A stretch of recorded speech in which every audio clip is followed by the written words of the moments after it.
Olá, queridos. Capítulo de hoje, o capítulo 14, a integração do masculino e do feminino em si. Em Jesus, a lei divina se fez síntese, eternizando-se na forma de atitudes, metáforas e símbolos que refletem a realidade maior da vida. Ao resgatar o ensinamento do texto sagrado alusivo à criação, fazendo referência à separação macho e fêmea e sua união, Jesus utiliza-se de um símbolo de forte poder e significação para a evolução humana.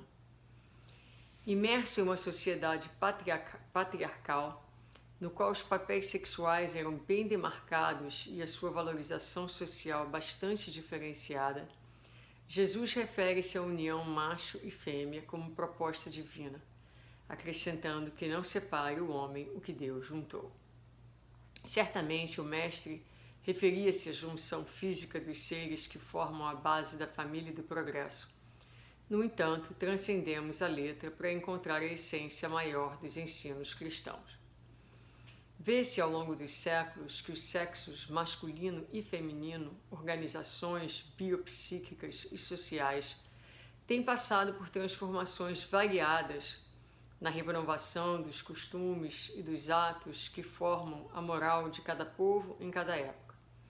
Em todo tempo, o homem e a mulher se unem na fusão sagrada dos compromissos recíprocos, aliando-se de forma complementar na elaboração do núcleo familiar e social. No entanto, a sociedade vê transformar-se a definição de família na cultura, modificando-se os direitos sociais de forma que atenda às requisições dos indivíduos em suas necessidades e experiências. Viu-se o advento das famílias monoparentais, da inseminação artificial, dos casais recasados, dos indivíduos idosos cuidando dos herdeiros de seus filhos. Vêem-se ainda as pessoas e casais homossexuais a requisitarem seu lugar e espaço de fato e de direito, bem como os indivíduos e famílias transgêneros a solicitar igualdade e inclusão. Toda essa profusão de experiências desafia um homem moderno na compreensão da normalidade e naturalidade da vida, e há aqueles que advogam que, tendo Deus feito o ser macho e fêmea, não haveria espaço para as experiências ditas alternativas, muitas vezes classificadas como patologias pela sociedade. As mudanças dos costumes, levando o homem a experimentações variadas, abrem as portas para comportamentos sadios e patológicos, em que as definições sexuais se confrontam em um campo delicado de difíceis normatizações, requerendo dos indivíduos, profissionais e terapeutas compreensão e acolhimento integral. Quando Cristo se referiu à criação dizendo: ouvistes, macho e fêmea os criou, podeis entender igualmente que fazia alusão ao masculino e feminino complementar que existe em cada ser. Sendo estas características marcadamente biológicas, a alma traz em si as forças estuantes da complementaridade auridas nas múltiplas vivências encarnatórias, constituindo-lhe a bissexualidade psíquica. Não separar o que Deus juntou pode também entender-se como a necessária integração dos aspectos masculino e feminino sagrados na alma de cada ser, na constituição de cada núcleo familiar, de cada sociedade e povo, promovendo a harmonia do conjunto e da construção pessoal e coletiva.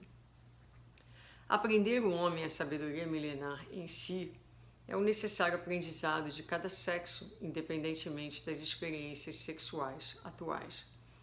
O convívio do Evangelho, pois, traduz como a síntese integrativa das polaridades no ser e no social, a promover criação, equilíbrio e progresso intelectual e moral.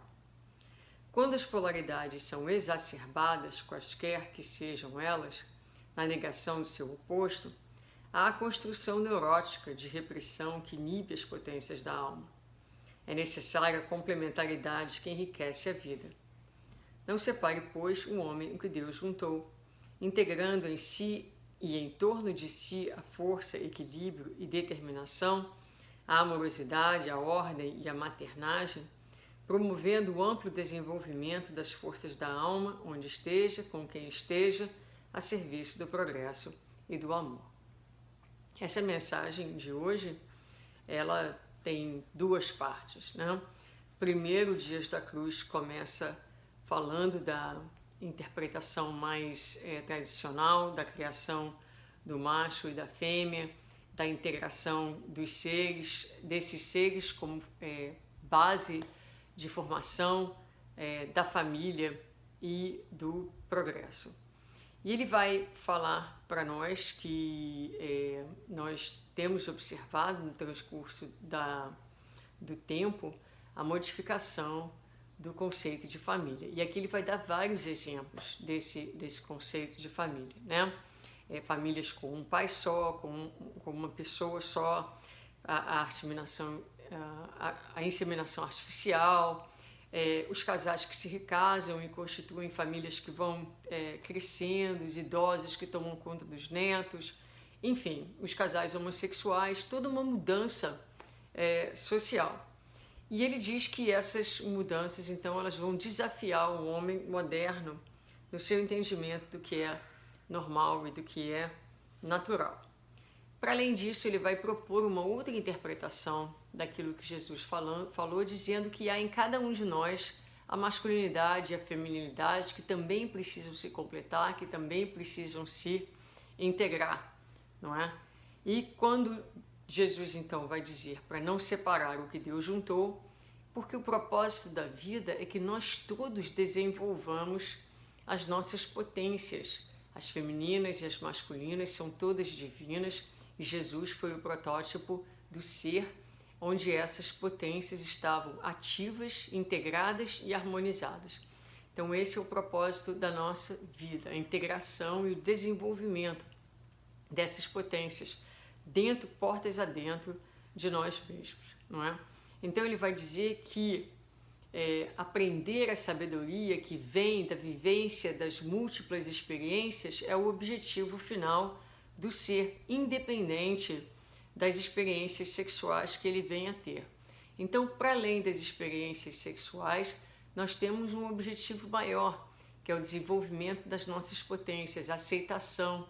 Muitas vezes nós rejeitamos no outro uma tendência, uma característica ligada à feminilidade, masculinidade, que nós não aceitamos em nós mesmos, quando na verdade a vida nos convida como espíritos imortais, através das relações, através de uma vivência saudável, não é? Porque há saúde e patologia na sexualidade humana, nas suas mais diversas expressões, aquelas consideradas normais e aquelas consideradas anormais. Mas a proposta de Dias da Cruz vai muito além da nossa vivência sexual e está mais relacionada com a integração harmoniosa, adequada, altruísta destas forças das nossas vidas, não é? Independente das relações que nós tenhamos. E a proposta é de que estejamos sempre no mundo dentro de uma opção de um viver saudável, de um viver respeitoso, de um viver amoroso. Então ele diz, quando as polaridades estão exacerbadas, quaisquer que sejam elas, né, na negação do oposto, aí aparecem então as patologias, as neuroses, como ele coloca.